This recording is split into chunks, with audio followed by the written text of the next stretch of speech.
विनोद कुमार शुक्ल जी की नौकर की कमीज भाग 3। धूप कमरे में आती है, सूर्य नहीं आता। बारिश के दिन लगातार 3 दिन की धूप की जरूरत थी। इससे ज्यादा दिन की धूप नहीं चाहता था। सुबह के 6:30 बजे थे। वह पीछे की खिड़की खोलकर डॉक्टर के बंगले की तरफ देखते हुए खड़ी थी। 15-20 मिनट हो गए। मैंने उससे कहा, अब तुम जाओ, मैं देखता हूँ। तुम्हारे देखने से डॉक्टर साहब नहीं निकलेंगे। सुबह सुबह के दूसरे काम निपटाने के लिए वह चली गई। मैं खुली खिड़की से सीरस के पेड़, फिर उसके बाद बगीचे में केना के आसपास देख रहा था। बगीचे का इतना ही हिस्सा दिखता था। बाकी हिस्सा डॉक्टर साहब के बंगले में छुपा था। बंगले के सामने का हिस्सा बगीचे की तरफ था, इसीलिए पोर्च वगैरह कुछ नहीं दिखता था। सुबह कुछ देर के लिए डॉक्टर साहब बगीचे में घूमते थे। उन्हें देखता तो उनसे जाकर बात करता। बगीचे के बाद बाईं तरफ सिविल लाइन से आती हुई सड़क थी, जो बगीचे के किनारे किनारे होते हुए निकल जाती थी। सड़क पर चलते हुए लोग बगीचे की झाड़ियों की आड़ में आते ही ऐसे लगते थे जैसे बगीचे के अंदर हों। सड़क पर चलने वाले अरे गहरे आदमी से भी बगीचे की आड़ में धोखा हो जाता था कि डॉक्टर साहब हैं। एक आदमी को जिसे देखकर मुझे धोखा हुआ था ये डॉक्टर साहब है, वह खुली सड़क पर आया तो मालूम हुआ कि नाली साफ करने वाला मेहतर है। अहाते की दीवार ज्यादा ऊंची नहीं थी। दीवार के ऊपर लोहे के कटीले तार लगा दिए गए थे। जब तक मेहतर की बांस में बंधी झाड़ू नहीं दिखी थी, तब तक यह पता नहीं चला था कि मेहतर है। अगर उसके हाथ में झाड़ू नहीं होती तो उसे मेहतर कहना मुश्किल था। सिविल लाइन की सड़क ऊंचाई से नीचे उतरती थी, इसीलिए बाईं तरफ ऊंचे में आते आते लोग पूरे दिखाई देते थे। आदमी के पैरों के नीचे दबी हुई सड़क और जमीन भी दिखाई देती थी। रास्ते में बगीचे की आड़ में जो ट्रक खड़ा था, वह भी बगीचे के अंदर खड़ा है ऐसा लगता था। इतनी सुबह हो गई थी, तब भी बंगले के ऊपर जलने वाला बल्ब बुझाया नहीं गया था। चौकीदार भूल जाता था। जब उसे याद आती तो वह बुझा देता था। 8-9 तो रोज बजते थे, इसके पहले बल्ब कभी नहीं बुझता था। इस मकान में आने पर शुरू शुरू के दिनों में जलते हुए बल्ब को देखकर मैं चौकीदार को जाकर बतलाता कि बल्ब फालतू जल रहा है। एक बार उसे ढूंढने में 1 घंटे से ज्यादा समय लग गया था। 4-5 दिनों के बाद यह सिलसिला मैंने बंद कर दिया। मुझे लगा था कि ऐसे बल्ब बुझाने की जिम्मेदारी मेरी हो जाएगी। मोटर पंप चालू हुआ तो टेन के ऊपर बैठा हुआ कौवा चौंक कर उड़ गया। अगर आसपास कोई कुत्ता होता तो क्षण भर के लिए उसके कान खड़े हो जाते, वह चौकन्ना हो जाता। कोई अनजान होता तो जान जाता कि वहां शेड में मोटर पंप है। मोटर पंप के चलने के बाद मुझे याद आया कि दृश्य में मोटर पंप है। दृश्य में अनगिनत चीजें होती हैं, पर किसी कारण से मालूम होती हैं, वैसे नहीं। छत के टपकने की परेशानी हर हालत में मकान मालिक से कहनी थी। बरामदा, चौका और दोनों कमरे टपकते थे। चाहता था कि बाहर टहलते हुए वे दिख जाएं तो अच्छा है। बंगले में जाकर घंटी बजाऊंगा, कोई आकर देख जाएगा, फिर अंदर खबर जाएगी। लंबे समय तक इंतजार करने की इस दिक्कत से मैं बचना चाहता था। मैंने पत्नी से कहा था कि सुबह उठकर वह डॉक्टर साहब के निकलने का ध्यान रखे। मेरा सारा ध्यान डॉक्टर साहब के निकलने की तरफ था। शिकारी शेर का इंतजार करता है, वैसा ध्यान नहीं था। चारे के लिए पेड़ के नीचे बंधी बकरी का जैसा ध्यान होगा, वैसा भी नहीं था। मेरा ध्यान हूबहू एक किराएदार की तरह था। मकान मालिक का रास्ता देखते हुए जब शेर निकलता है, तब दूसरे जानवरों, चिड़ियों में हलचल मच जाती है। मैंने देखा सीरस के पेड़ के नीचे बैठे मरीज के नाते रिश्तेदार उठकर खड़े हो गए थे। करीब करीब एक साथ उन लोगों ने बंगले की तरफ देखकर हाथ जोड़े थे। बाद में मरीज भी उठकर खड़ा हो गया। कुएं के पास खड़े लोग उसी तरफ जाने लगे। मुझे डॉक्टर साहब के निकलने की सूचना मिल गई थी। डॉक्टर साहब आ गए हैं, चप्पल पहनते हुए मैंने कहा, और खिड़की से कूदकर कंपाउंड की टूटी दीवार के बीच से तेजी से निकला। कंपाउंड के अंदर बनी पगडंडी पर जल्दी जल्दी कदम रखता हुआ बंगले की तरफ गया। मेरा अंदाजा ठीक था। डॉक्टर साहब बगीचे में टहल रहे थे। 65-70 साल की उम्र में भी उनके काफी बाल काले थे। 6 फीट ऊंचा और भारी शरीर था। वे बहुत धीरे धीरे बगीचे में टहल रहे थे। मैंने नमस्कार किया। मुझे देखकर मुस्कुराए। मैं जैसे अपने आप उनके पीछे चलने लगा। आमतौर पर यह होता है आमतौर पर यह होता ही है। यदि नदी बह रही हो तो उसमें एक सूखी टहनी डाल दी जाए तो वह जरूर बहेगी। नदी के किनारे के पेड़ में सूखी हरी पत्तियां टूटकर गिरेंगी और बहने लगेंगी। आने वाली बरसात के लिए वे बगीचे की योजना तैयार कर रहे थे। माली, उन्होंने पुकारा। मैंने गुलाब की झाड़ियों से निकलता हुआ माली देखा। वही लंबा बूढ़ा माली था जो एक बार दफ्तर आया था। साहब के बगीचे में भी यही माली काम करता था। बड़े बाबू ने कहा था कि उसके साथ जाकर टाउन हॉल से कुछ पौधे निकलवाकर साहब के लिए भिजवा दूं। साइकिल लिए लिए थोड़ी दूर तक इसके साथ पैदल चला था।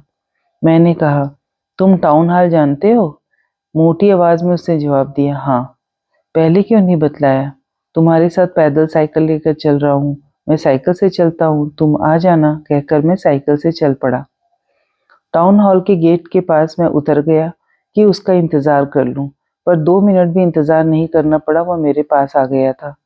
माली ने मुझे एक क्षण के लिए घूर कर देखा। पता नहीं उसने मुझे पहचाना या नहीं। अब डॉक्टर साहब के पीछे माली चलने लगा था। बीही के लिए यहाँ गड्ढा खोदना है। उन्होंने अपनी छड़ी से जमीन पर एक गोल निशान बना दिया। इस पेड़ को कटवाना है। उन्होंने मुनगे की पेड़ की तरफ छड़ी से इशारा किया। डॉक्टर साहब बार बार आने वाली बरसात के बारे में माली को हिदायत दे रहे थे। अभी तक केवल एक बार 5 दिन पहले पानी गिरा था। काफी तेज गिरा था। बगीचे की मिट्टी अभी तक गीली थी। इस तरह के पानी की उम्मीद नहीं थी। पहले एक बार भी बूंदाबांदी नहीं हुई थी और न बादल घिरे थे। इस पानी के गिरते ही लोग गर्मी के बीतने और आने वाली बरसात के बारे में सोचने लगे थे। माली के हाथ में जो करीब 1.25 मीटर लंबी लोहे की छड़ थी, उसके कारण मुझे उससे काफी पीछे चलना पड़ रहा था। पतली लकड़ी की तरह उसके हाथ थे जो बहुत आगे पीछे होते थे। छड़ की नोक लगने का डर था। बगीचे से बाहर निकलकर डॉक्टर साहब उस तरफ बढ़े जहां 2 औरतें अभी अभी आई मोटर कार से उतर रही थीं। वे उनके साथ बंगले में अंदर चले गए। माली डॉक्टर साहब के बताए अनुसार बगीचे में काम करने लगा था। सीरस के पेड़ की तरफ आकर मैंने देखा कि पत्नी खिड़की में खड़ी मेरा इंतजार कर रही है। हाथ हिलाकर मैंने इशारा किया कि डॉक्टर साहब से अभी तक बात नहीं हुई है। अचानक बड़ी बड़ी बूंदें गिरने लगी। मैंने सोचा सीरस के पेड़ के नीचे खड़ा हो जाऊं। पानी से बचने के लिए दूसरे लोग दौड़ते हुए बरामदे में चढ़ गए। सीरस के पेड़ के नीचे वाला मरीज और उसके साथ के 2 लोग धीरे धीरे भीगते हुए चढ़े। बरामदे में एक तख्त पड़ा था। 3 बेंचें थी और कई कुर्सियां। यह सब मरीजों के लिए रखा था। बरामदे से लगे हुए एक कमरे में डॉक्टर साहब बैठते थे। उसके बाद अंदर एक कमरा और था जहां जांच पड़ताल होती थी। एक्सरे मशीन कमरे में थी। बरामदे में ऊपर एक सीलिंग पंखा लगा था। बहुत उमस थी। पंखे की हवा से मुझे अच्छा लगा। मैं भी एक बेंच पर बैठ गया। बाजू में एक अधेड़ व्यापारी जैसे आदमी बैठे थे। वे मरीज नहीं लग रहे थे, पर अंगोछे से हवा करते हुए परेशान लग रहे थे। आप पंखे के नीचे बैठ जाइए, मैंने कहा। यह सुनकर उन्होंने अंगोछे को घुमाना बंद कर दिया। पंखे से यहाँ तक थोड़ी हवा आती थी। अंगोछे से हवा करना शायद उनकी आदत थी। डॉक्टर साहब कब आएंगे? उसने पूछा। 8 बजे उनका यह अस्पताल खुल जाता है। 8 तो बज रहे होंगे, मैंने कहा। घड़ी देखकर उन्होंने कहा, हाँ। आपके साथ बीमार हैं? मैंने पूछा। बेंच पर लेटी हुई एक मोटी औरत की ओर उन्होंने इशारा किया। उसकी कमर में सोने की पतली करधनी थी। करवट में कमर का जो हिस्सा ऊपर था उससे चाबियों का एक गुच्छा लटक रहा था। चर्बी वाले पेट नीचे लटक गया था। मैंने पूछा, क्या तकलीफ है? कुछ सोचकर उसने कहा, चक्कर आते हैं। इसके बाद वह मेरी तरफ घूमा। तुमको क्या हुआ है? मैं बीमार नहीं हूँ। बरसात शुरू हो गई है। कुछ देर पहले हल्की सी बदली छाई थी। किसे मालूम था कि पानी गिरने लगेगा। अब झड़ी लग गई। मैं परेशान हूँ, इसलिए आपको बीमार लग रहा होगा। मैं डॉक्टर साहब का किराएदार हूँ। 5 दिन पहले जो पानी गिरा था उससे मालूम पड़ा कि पूरा छत घर टपकता है। घर में ढूंढ ढूंढ कर न टपकने वाली सूखी जगह का पता लगाकर सामान समेट लिया गया। पर अधिक दिन यह कैसे चलेगा? अभी तो बरसात शुरू हुई है। पत्नी पानी गिरने के कारण परेशान हो रही होगी। सामान जो इधर उधर हटाकर टपकते पानी से बचा रही होगी। अरे, कितनी दूर घर है? उसने पूछा। अंगोछे से उसने फिर हवा करनी शुरू कर दी थी। उसे मेरी बात में मजा आ रहा होगा। यही है, सीरस के पेड़ के पास से दिखता है। भले आदमी दौड़कर चले क्यों नहीं जाते? मैं अपनी बात पूरी करने लगा। डॉक्टर साहब बहुत व्यस्त आदमी हैं। 8 से 1 बजे तक यहाँ रहेंगे, फिर 3 से 6 बजे शाम तक रहेंगे। बीच में खाना खाएंगे, आराम करेंगे, शाम को क्लब जाते हैं, रात को 12 बजे तक लौटते हैं। अब आप बताइए, सुबह घंटा आध घंटा इनके पास रहता होगा। इस बीच यदि मुलाकात नहीं हुई तो कभी नहीं होगी। यदि मैं बीमार हुआ तो मैं यहाँ नहीं आऊँगा। इनकी फीस बहुत ज़्यादा है। 20 रुपए फीस देकर मैं इलाज नहीं करवा सकता। मैं सरकारी अस्पताल जाता हूँ। सरकार जो सुविधा देती है उसका उपयोग करना चाहिए। यहाँ कोई केस खराब हो जाता है तो सरकारी अस्पताल जाता है। मुझे दुख है कि देहात के गरीब यहाँ आते हैं, सीरस के पेड़ के नीचे पड़े होंगे रहेंगे। बरसात के लिए उधर देखिए, एक पुराना गाय कोठा उनके लिए साफ करवा दिया गया है। लगता है पानी कम हो रहा है। अब मैं जाता हूँ। नमस्कार। अगर मैं रुका रहता और इसी तरह बातें करता तो उन्हें अच्छा लगता। अहाते की दीवार के नीचे घर के पिछवाड़े में बहुत पानी जमा हो गया था। भीगा हुआ मैं घर के अंदर घुसा। घर का पूरा सामान 5 दिन पहले जिस तरह तितर बितर था वैसा ही फिर हो गया। बीच के दिनों में धीरे धीरे बेतरतीब सामान अपनी अपनी जगह जाने लगे थे। डॉक्टर से बात हुई? पत्नी ने पूछा। नहीं हुई। क्यों? बीच में माली आ गया। मैंने निराश होकर कहा। मेरी गर्दन में छत का पानी टप टप टपका तो मैं थोड़ा हट गया। कौन माली? पत्नी ने पूछा। साहब का माली। एक बार उसे लेकर टाउन हॉल गया था साहब के लिए फूलों के पौधे निकलवाने। डॉक्टर साहब के पीछे वह था, उसके पीछे मैं। बूढ़ा है, मुझसे लंबा है। बगीचे में घूमने के लिए इतना पतला रास्ता है कि केवल एक आदमी चल सकता है। दूसरा हुआ तो उसे पीछे चलना पड़ेगा। डॉक्टर साहब और मेरे साहब में अच्छी पहचान होगी, इसीलिए मैं थोड़ा संकोच भी कर गया। अच्छे नौकरों को ये लोग आपस में बांट लेते हैं। साहब एक रोज किसी को फोन कर रहे थे कि एक अच्छी नौकरानी है, उन्हें उन्हें ज़रूरत नहीं है, उनको रखना है तो रख ले। नौकरानी से काम करवाना साहब सिद्धांततः पसंद नहीं करते थे। उनके घर के काम के लिए एक भी नौकरानी नहीं है। बर्तन वगैरह सब धोते हैं, नौकर धोते हैं। मेरे पास छत से जहाँ पानी गिर रहा था उसके नीचे हथेली फैलाकर बूंद के टपकने का मैं इंतजार करने लगा। एक बूंद हथेली में टपकी और उसके बारीक बारीक छींटे मैंने चेहरे पे महसूस किए। डॉक्टरनी बाई से तुम मिलो? मैंने कहा। डॉक्टर व्यस्त रहते थे, पर डॉक्टरनी बाई व्यस्त नहीं रहती थी। बंगले से बहुत कम बाहर निकलती थी। 5-7 दिनों में कभी बाहर दिखती थी। वह हमेशा मोटे मोटे गहनों से लदी रहती थी। इतने बड़े बंगले में बहुत कम लोग रहते थे। डॉक्टर की एक विधवा बूढ़ी बहन थी, एक भतीजा था जिसका मकान पास ही बनकर तैयार हो गया था। वह अपने मकान में कभी भी जा सकता था। बंगले में और कोई नहीं था। डॉक्टर की विधवा बहन बहुत एहसानमंद थी कि डॉक्टर ने उसे सहारा दिया। घर का सारा काम वही करती थी, 5 बजे सुबह से रात के 1 बजे तक। जब तक डॉक्टर खाना खा नहीं लेते थे उसे फुर्सत नहीं मिलती थी। डॉक्टर साहब की गृहस्थी में उसके लिए काम की कमी नहीं थी। मेरी पत्नी से उसकी अच्छी पहचान हो गई थी। पत्नी को उस पर बहुत दया आती थी। एक बार उसी के साथ जाकर डॉक्टरनी से मिल चुकी थी। पत्नी को विश्वास था कि डॉक्टरनी उसकी बात पर ध्यान देगी। पहली बार जब डॉक्टरनी से मिलकर आई थी तब वह कह रही थी कि इतने बड़े आदमी हैं, पर इन्होंने 1 कप चाय के लिए नहीं पूछा। 1 कप चाय की उसे उम्मीद थी। उसके अलावा डॉक्टरनी की बहुत तारीफ करती थी। अब यह उसका दूसरी बार मिलना होगा। आकाश साफ हो गया था। जाने के लिए वह तैयार थी। मुझे भूख नहीं लग रही थी। सोच रहा था दोपहर को दफ्तर में जाकर खाना खा लूंगा। मैं दाढ़ी बनाने बैठ गया। यह साड़ी ठीक है? पत्नी ने पूछा। सस्ती चुनरी साड़ी थी, पर इसमें बहुत अच्छी लगती थी। बढ़िया, मैंने कहा। दाहिनी तरफ से बंगले के अंदर जाने के लिए एक और दरवाजा था। यह दरवाजा बंगले के आंगन में खुलता था। जमादारनी, नौकरानी, गाय इसी रास्ते में आती जाती थी। डॉक्टर की बहन इसी रास्ते से पत्नी को डॉक्टरनी से मिलाने ले गई थी। डॉक्टर का भतीजा, जिसकी बहुत चलती थी, वो इसी दरवाजे से आता जाता था। बंगले में खाना 2 तरह का बनता था। डॉक्टर और डॉक्टरनी के लिए अलग खाना बनता था।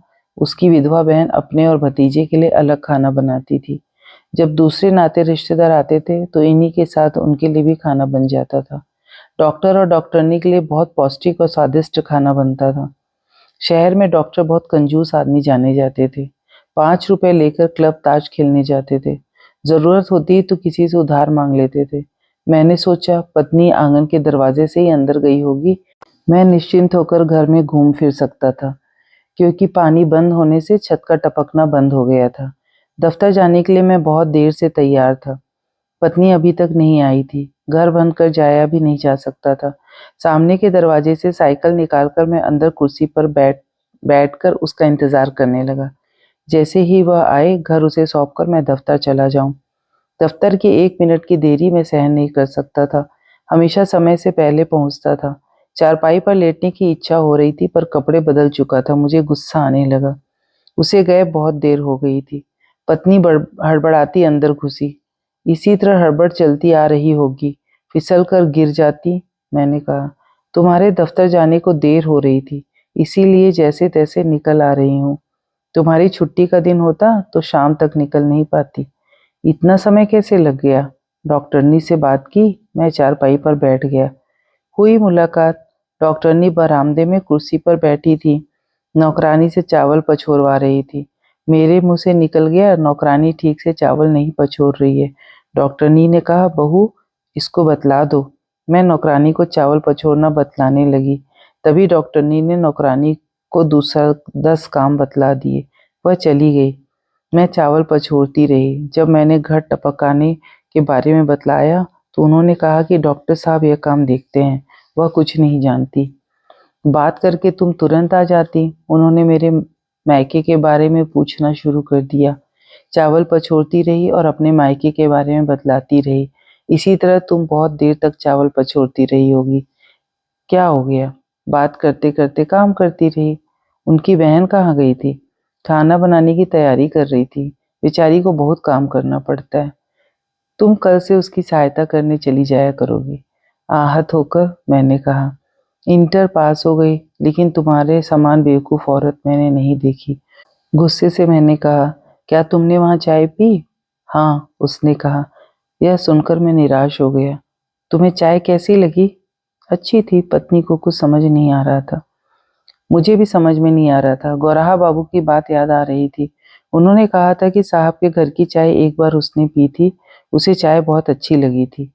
दोबारा उसे चाय नहीं मिली, जबकि साहब के घर उसे कई बार जाना पड़ता था। पत्नी चुपचाप मुझे देखती रही कि आगे मैं कोई ऐसी बात करूंगा जिससे उसे समझ में आ जाएगा कि उसने डॉक्टर के घर की चाय पीकर बहुत बड़ी गलती की थी।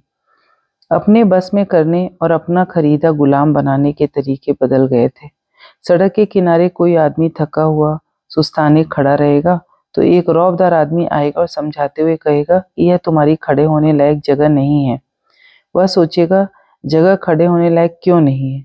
रौबदार आदमी इशारा करके बतलाएगा कि वहां खड़े रहो, जहां उसकी मोटर कार है। फिर वह बहुत आत्मीयता से कंधे पर हाथ रखकर उसे उस जगह तक ले जाएगा।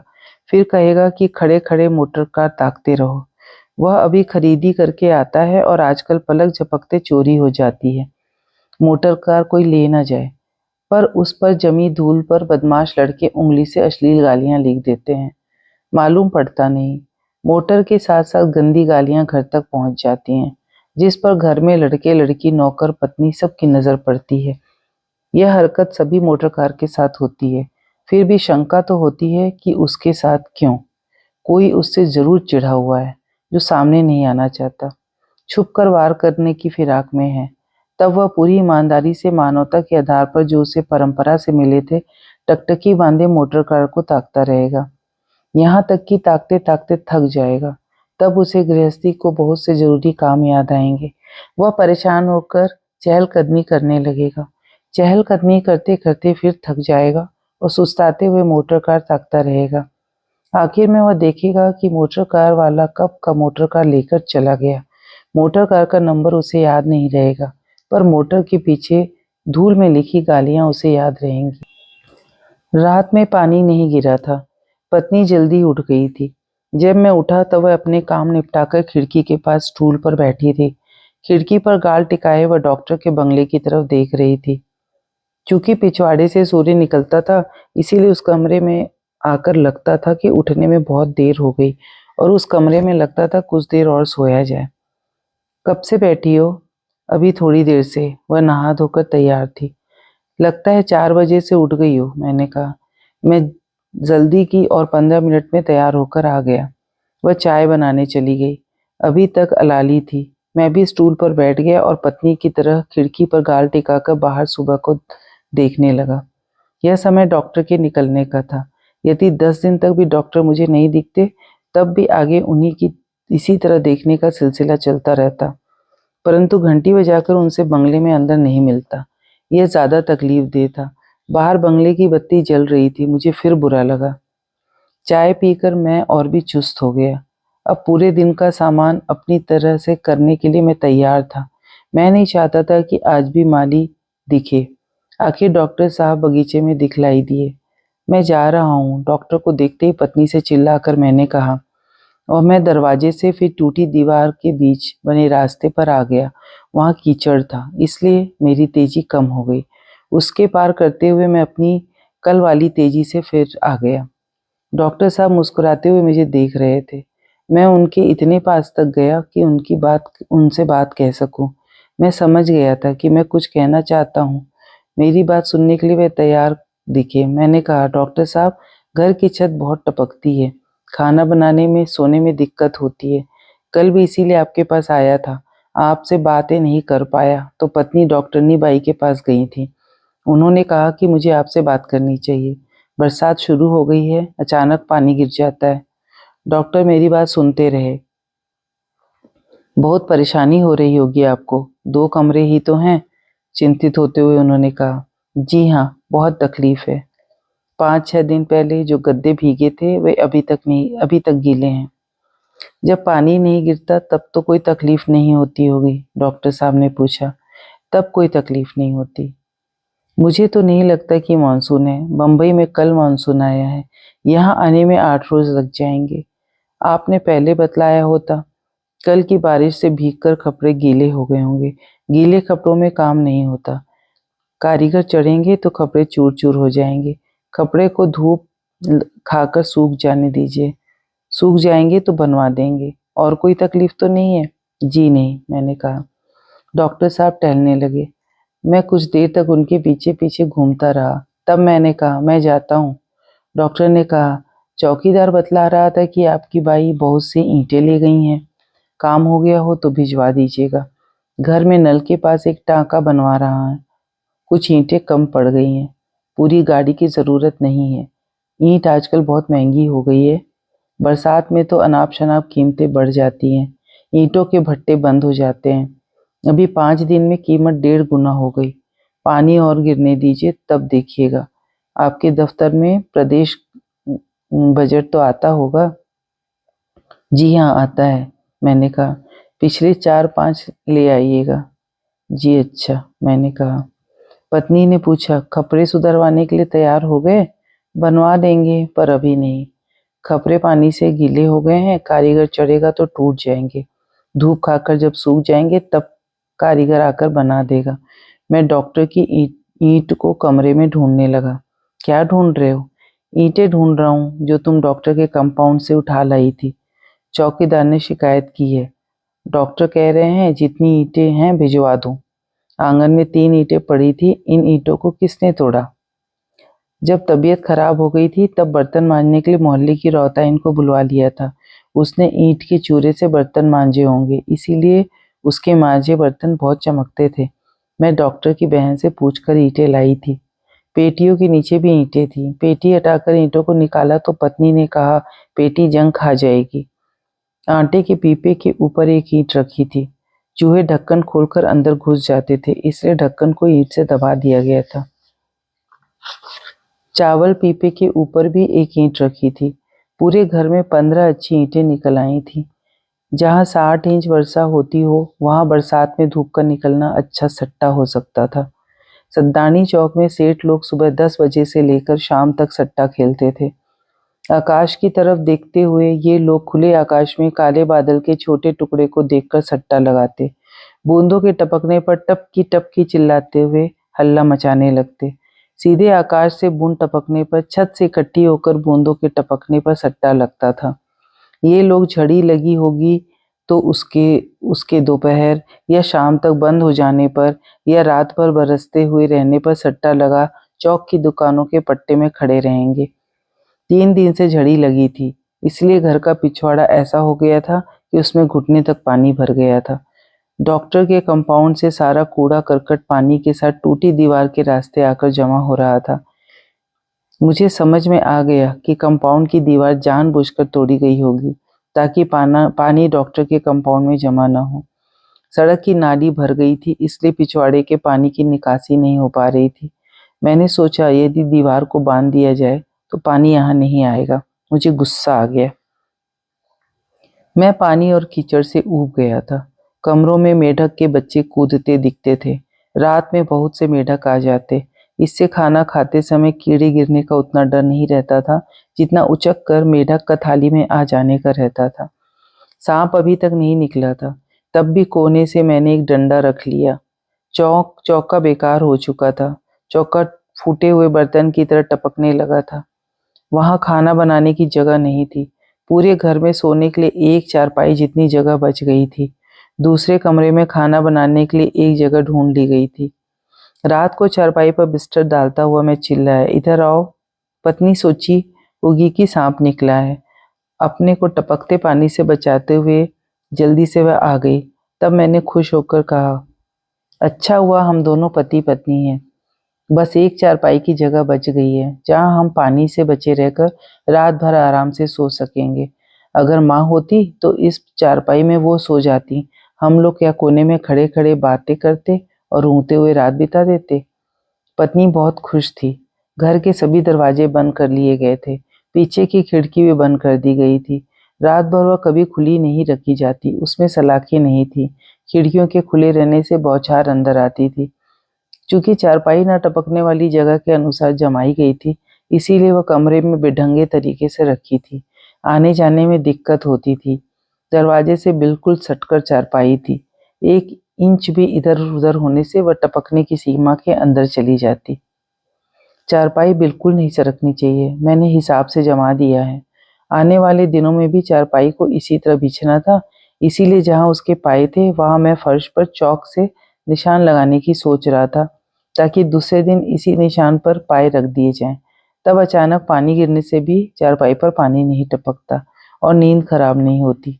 परंतु फर्श इतना गीला था कि उस पर कोई निशान नहीं लगाया जा सकता था। फिर भी चारपाई जिस तरह जमाई गई थी वह नक्शा मैंने याद कर लिया। चारपाई के नीचे 2 पेटियां, कुछ कपड़े और डब्बा डब्बी रख दिए गए थे, यानी जिनको बचाना जरूरी था। जब वह चारपाई पर आकर लेटी तो सरक कर मैंने उसके लिए थोड़ी जगह बना दी। अच्छा हुआ जो हम दोनों पति पत्नी हैं, मैंने फिर कहा। तुमको अड़चन तो नहीं हो रही है? उसने पूछा। चारपाई छोटी है तो क्या हुआ, चारपाई में तुम्हारे लिए जो जगह है, दिल में जो जगह है, दोनों को मिलाकर कितनी सारी जगह हो गई। उसे जोर से हाथों में बांधकर कसते हुए मैंने कहा। तुमको अब जगह कम लग रही है? मैंने उससे पूछा। मैं तो आराम से हूँ, पर बाद में तुम मुझको चारपाई पर बर्दाश्त नहीं कर सकते। एक नींद पूरी हो जाने के बाद तुमको अड़चन होने लगती है। थकने के बाद जब खूब फैलकर सोने का मन होता है, मुझे बाद में अड़चन होने लगेगी। तुम कहाँ सोओगी? उसे फिर एक बार कसते हुए मैंने कहा। है एक जगह, नहीं होती तो कहीं भी सो जाती। मुझे तो कोई जगह नहीं दिखती। क्या दूसरे कमरे में है? दूसरा कमरा तो और भी गया बीता है। वहां खड़े होने के लायक 2-3 जगह बची है। चारपाई जितनी सूखी जगह कहीं नहीं है। तो कहाँ सोओगी? मैंने पूछा। इस चारपाई में लेटते हुए मुझे वह जगह मालूम हो गई थी। स्टोर रूम में पूरा का पूरा ठीक था, पर वह इतना छोटा कमरा था कि डिब्बा डिब्बी के बर्तन जमाने के बाद एक आदमी के खड़े होने लायक गुंजाइश होनी थी। उसमें खिड़की भी नहीं थी। वह एक कुंद छोटी सी कोठरी थी। अच्छा, अब बता दो, चिढ़ते हुए मैंने कहा। तुम्हारे पास, तुम्हारे नीचे, यानी चारपाई के नीचे। चारपाई जितनी जमीन बची है, सामान हटाकर चारपाई के नीचे सो जाऊंगी। यह कहकर वो उठ गई और पेटी सरकाने लगी। हम दोनों ने मिलकर पेटियां जैसे तैसे स्टोर रूम में ले जाकर जमाई। बाकी सामान वह खुद रख गई। फिर चारपाई पर आकर लेट गई। उसकी सांस जोर से चल रही थी। पेटी उठाने से थकावट आ गई होगी। थक गई? उसे प्यार करते हुए मैंने कहा। तुम मेरे पास ही सोओगी यहीं, कानून की तरह मैंने बात की। यह करो यह मत करो वाली मेरी बातें कानूनी होती थी, पर ये कानून मैंने नहीं बनाए थे। मैं तो गृहस्थी की पुलिस था। मैंने बने हुए कानूनों की मुस्तैदी से रक्षा कर रहा था, और कानून सबके लिए बराबर था, चाहे वह घर वाली ही क्यों ना हो। जब वह मुझे बहुत प्यारी लगती थी, इसका मतलब यह हुआ कि प्यार की शुरुआत में उसके मोटे मोटे चिकने गाल को धीरे से काटते हुए करता था, और इस बात का पूरा ध्यान रखता कि उसे चोट न लगे। जब सोकर उठा तो मुझे लगा कि अब मुझे नींद नहीं आएगी। साथ सोने से नींद खुलते ही अड़चन होने लगती थी। सोचा पानी तो नहीं गिर रहा है। पत्नी के खुले बालों से मेरे चेहरे में सुरसुरी हो रही थी। गहरी नींद में भी वह सिकुड़कर मेरे लिए अधिक से अधिक जगह बनाकर सो रही थी। मेरी चित्त लेटने की इच्छा हो रही थी, पर मैं अपने पैरों और हाथों को आरामदायक स्थिति में नहीं फैला सकता था। उसकी कोहनी मुझे गड़ती हुई सी लग रही थी। उसके हाथ को मैंने सीधा करना चाहा तो उसकी नींद खुल गई। नींद नहीं आ रही है? उसने बहुत प्यार से पूछा। मैं चुप रहा, जैसे सो रहा हूँ। पानी पियोगे? हाँ, आखिर मेरे मुंह से निकल गया। झुककर चारपाई के नीचे से उसने लोटा उठाया। मैं उठकर बैठ गया। पानी पीकर लोटा मैंने उसे दे दिया। चारपाई के नीचे लोटा रखकर वह कमरे में रखी बाल्टियों का पानी बाहर रखने के लिए उठी। पानी बंद हो गया? उसने कहा। बाल्टी छत के टपकने से काफी भर गई थी। वह पानी फेंकेगी नहीं, सुबह बर्तन धोने में काम आ जाएगा। पूरी चारपाई में अच्छी तरह फैलकर उसने अपने शरीर को मैंने आराम दिया। मुझे नींद आने लगी। नींद लेते हुए मुझे लगा कि अब वह कहीं और सोने चली जाएगी, या तो चारपाई के नीचे, या कमरे में कहीं, या खटपट कुछ काम करती रहेगी। सोने के पहले वाले विचार महत्वपूर्ण होते हैं या नहीं, यह मुझे नहीं मालूम। इन विचारों में मैं किसी दिन बहुत ताकतवर होता, कई जादुई या बहादुरी के करतब दिखाता। कभी पहाड़ से नीचे कूद जाता, उड़ते उड़ते किसी बहुत खूबसूरत लड़की के कमरे में घुस जाता। कभी बहुत कमजोर और बीमार रहता। बहुत दिनों से मैंने सोने के पहले वाले विचारों में कमजोर और बीमार आदमी ही हो रहा था। हो सकता है मौसम बदलने के कारण ऐसा हो। बदली पानी से मौसम बदल गया था। सुबह खूब पीली धूप निकल आई। इतनी खूबसूरत धूप मैंने बचपन में कभी नहीं देखी थी। सबसे पहले पत्नी ने धूप को निकले देखा था। तुरंत आकर उसने मुझे जगाया। धूप निकल गई की आवाज से मैं एकदम उठ बैठा था। धूप ने सुबह सुबह गीलेपन के एहसास को भीतर तक सुखा दिया था। मुझे इतनी खुशी हुई कि लगा सूर्य और धूप को मेरे पिछवाड़े आना ठीक नहीं है।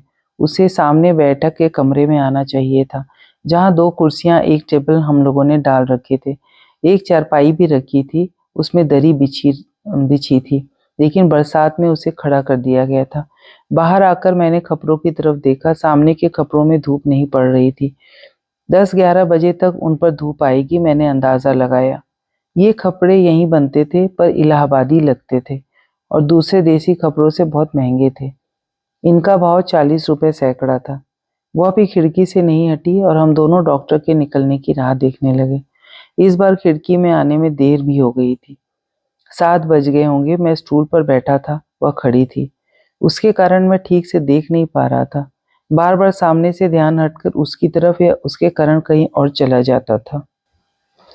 सीरस के पेड़ के नीचे एक भी आदमी नहीं था, नहीं तो उसकी हरकत से अंदाजा हो जाता कि डॉक्टर साहब बाहर आ गए हैं। मुझे लग रहा था कि डॉक्टर टहलकर बंगले में चले गए होंगे। अब की बार धूप से निकलने से डॉक्टर की जरूरत महसूस हुई थी। पानी नहीं भी गिरता, बदली छाई रहती, तब भी डॉक्टर को देखने का सवाल नहीं उठता था।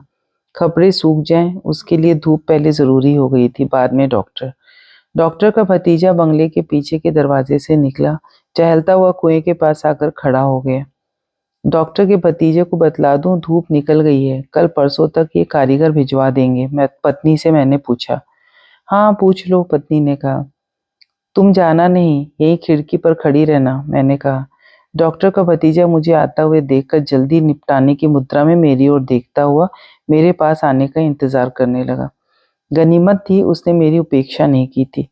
मैंने उससे कहा, डॉक्टर साहब ने कहा था कि धूप निकलने पर कपड़े सूख जाएंगे, तब कारीगर उनको सुधार देगा।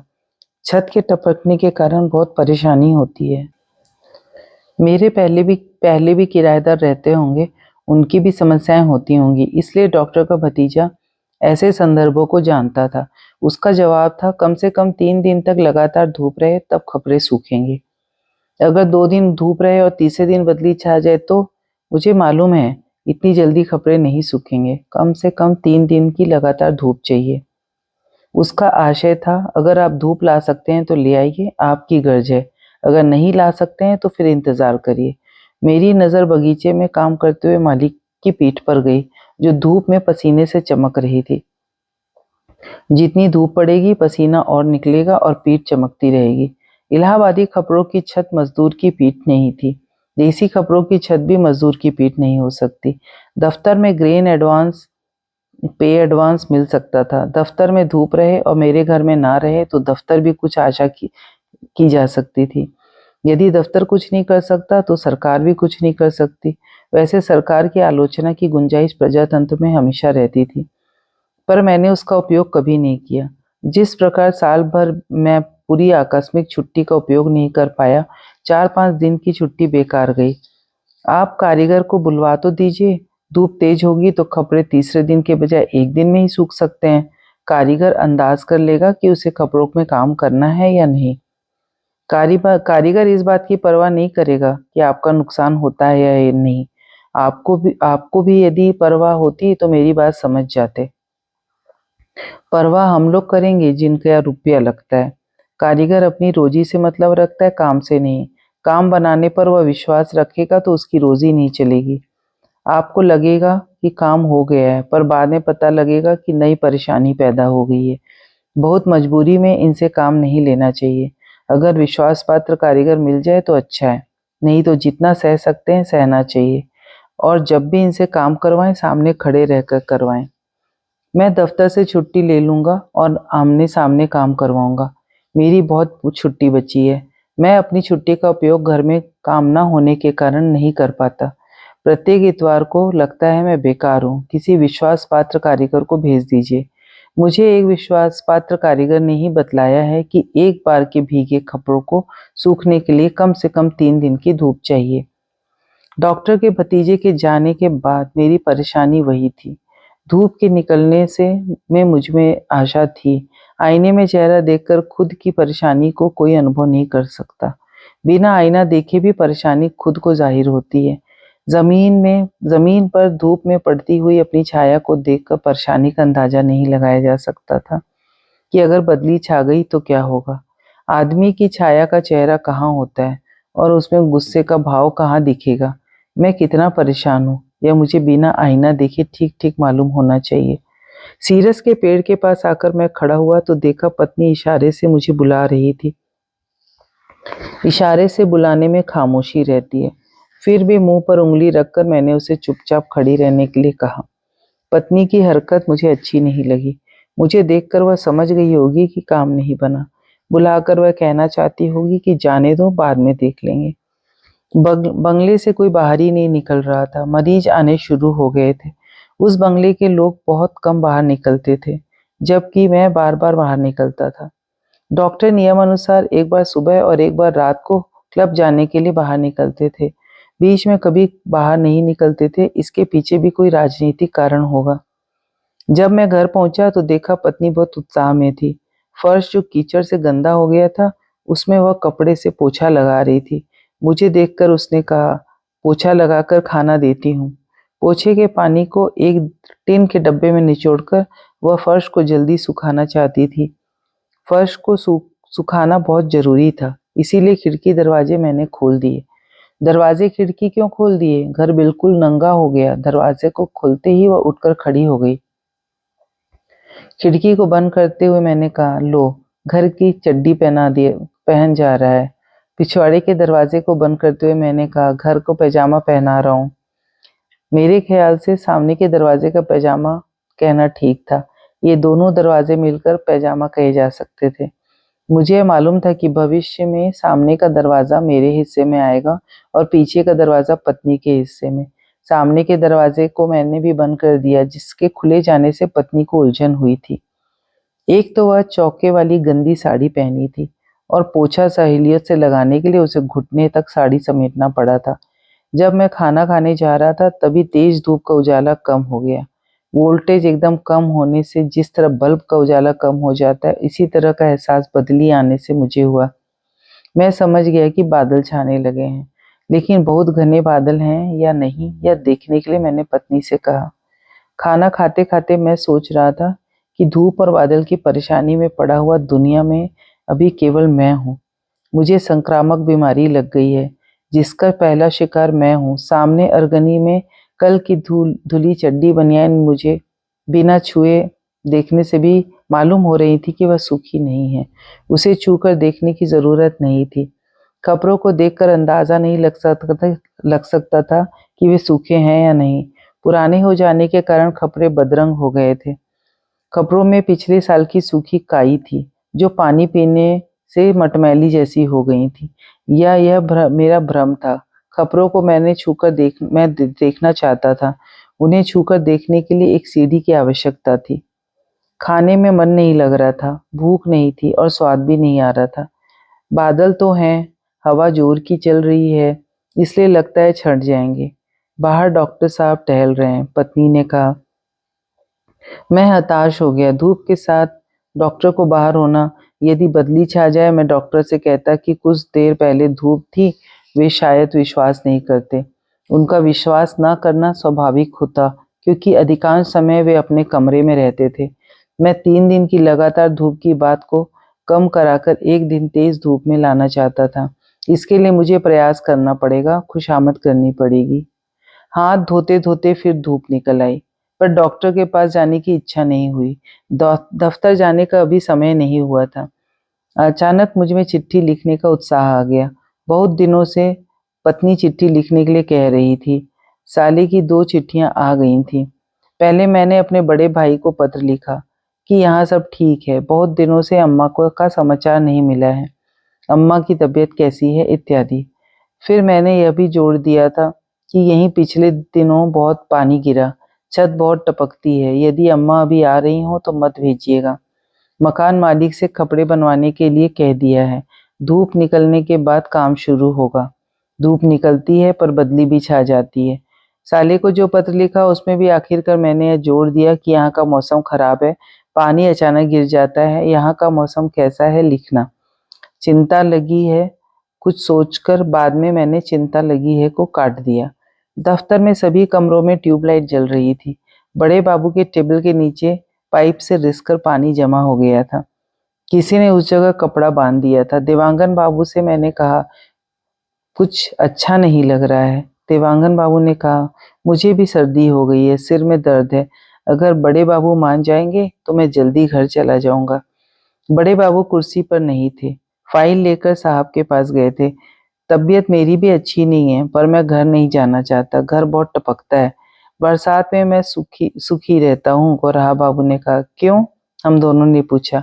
एक तो चारों तरफ मुर्मी जमीन है, 5 इंच पानी गिरे तो भी वहां जमा नहीं होता। कीचड़ का सवाल नहीं, पानी गिरता है तब भी साइकिल सर सर चलती है। घर की छत टिन और एस्बेस्टस की है, एक बूंद पानी नहीं टपकता। बस एक बात का डर रहता है, जोर की हवा से पूरी छत ना उड़ जाए। पिछले साल तो कुछ नहीं हुआ, मेरे आसपास कोई नहीं है। मैदान में अकेला मेरा घर है। टिन के ऊपर मैंने बड़े बड़े पत्थर रख दिए हैं, एस्बेस्टस के ऊपर नहीं रखे, उसके टूटने का डर लगता है। पहले मेरा घर एक छोटा गोडाउन था। गैंती, फावड़ा, घमेला, सब्बल जैसी चीजें यहाँ रखी जाती थी। बाजू में मुरम की खदान है। मुरम की खदानों में पानी बहुत भर जाता है, अनजान आदमी तो डूब जाए। मेरा छोटा लड़का भी समझदार है, सपाटे से स्कूल जाता है और हम लोगों को चिंता नहीं होती कि वह डूब जाएगा। गौराहा बाबू पान खाते थे। दिन भर में 3-4 पान खाने की उनकी आदत थी। जब महंगू गौराहा बाबू के लिए पान लेने जा रहा था, तब मैंने उससे कहा, महंगू, लौटते समय देख लेना कि पानी गिरेगा या नहीं। बड़े बाबू ने कहा, रास्ते में मेरा काम भी कर देना, चाहे जाते समय या लौटते समय। बाजार में 5 पैसे की अगरबत्ती जला देना, आज शुक्रवार है। बड़े बाबू ने महंगू के पास 5 पैसे फेंक दिए। प्रत्येक शुक्रवार को 5 पैसे की अगरबत्ती बड़े बाबू की तरफ से जलती थी। गौराहा बाबू के लिए महंगू पान लाया था। बड़े बाबू के लिए मजार में अगरबत्ती जला आया, पर मेरा काम वह भूल गया। महंगू, मेरे मेरे काम का क्या हुआ? मैंने पूछा। भूल गया, उसने कहा। बड़े बाबू ने कहा, जाओ अभी देख कर आओ, कोई खास बात होगी तभी कह रहे हैं। बरामदे से निकलकर उसने आकाश की तरफ देखा। वहां से पूरा आकाश नहीं दिखा होगा। नीचे उतरकर वह खुले में आ गया। चारों तरफ ऊपर देखकर वह लौटा। पक्की बात है, पानी गिरेगा, उसने कहा। सुन लिए? बड़े बाबू ने कहा। हाँ, मैंने कहा। अब मुझको समझाओ, पानी नहीं गिरता तो क्या होता? बड़े बाबू ने कहा। बड़े बाबू, आप सरकारी क्वार्टर में रहते हैं इसलिए मजे में हैं। मेरे घर की छत बहुत टपकती है। मैं किराए के मकान में दुनिया देखता हूँ। मेरी तबीयत 2-3 दिन से गड़बड़ है। मुझे अच्छा नहीं लग रहा। यह मत सोचिए कि मैं आपसे छुट्टी के लिए कहूँगा। खुद के मकान से दुनिया देखने का सुख मेरे पास भी नहीं है, वराहा बाबू और देवांगन बाबू ने एक साथ कहा। सरकारी क्वार्टर मेरा मकान नहीं, सबका मकान है। सबका मकान होने से मैं भी उसमें शामिल हो गया रहता हूँ तब भी, नहीं रहूंगा तब भी। इसीलिए सरकारी क्वार्टर आप सबका भी है। दिलवा दीजिए, एक साथ हम तीनों ने कहा। साहब भी अपने वेतन से खुद को मकान नहीं बना सकते। जिस ठाट से रहते हैं उसमें तो 5 दिन में उनका वेतन खत्म हो जाएगा। बाकी 25 दिन उनकी गुप्त तिजोरी में बंद रहते हैं। हमारे 25 दिन घूरे में पड़े रहते हैं। हमारा महीना टुकड़े टुकड़े होकर 30 दिन होता है, मैंने कहा। चिंदी चिंदी होकर 30 दिन, देवांगन बापू ने कहा। मैं सोच समझकर चलने वाला आदमी हूँ, नहीं तो शहर से बाहर मैदान के बीच में अकेला नहीं होता। संतू बाबू की तरह 20 शहर में 50 रुपए का एक मकान मैं भी ले लेता। एक एक दिन जोड़कर महीना पूरा करता हूँ। मैं अपनी जिंदगी से बहुत संतुष्ट हूँ। हाय हाय मुझे अच्छी नहीं लगती। मैंने मालूम कितने कितने लोगों से अच्छा हूँ। तुम 5 रुपए की खोली में रहोगे तब भी बहुत से लोगों को से अच्छे रहोगे, जिनकी मैं गिनती नहीं लगा सकता। मैंने गौरहा बाबू से कहा। तुमको रोज 75 पैसे मिल जाएं तब भी तुम गुजारा कर लोगे और बहुत लोगों से अच्छे रहोगे क्योंकि तुम सोच समझकर चलने वाले आदमी हो। देवांगन बाबू ने गौराहा बाबू से कहा। नौजवान दोस्तों, कल से तुम लोग ताश की गड्डी दफ्तर में ले आना, बड़े बाबू ने कहा। मैं मुस्कुराया। मुझे उनको नौजवान दोस्तों कहना बहुत अच्छा लगा। संतू बाबू, आप अपना पेट साफ रखिए, आपकी गड़बड़ तबीयत ठीक हो जाएगी, बड़े बाबू ने कहा। बड़े बाबू, आज आप कव्वाली सुनने जाएंगे? गौराहा बाबू ने पूछा। मैं सभी दिन यहाँ आता हूँ और मुझे रात के 10-11 बज जाते हैं। दफ्तर के बीच का काम निपटाकर मैं घर जाता हूँ। यह सुनकर हम सब लोग मुस्कुराने लगे। शेष अगले भाग में।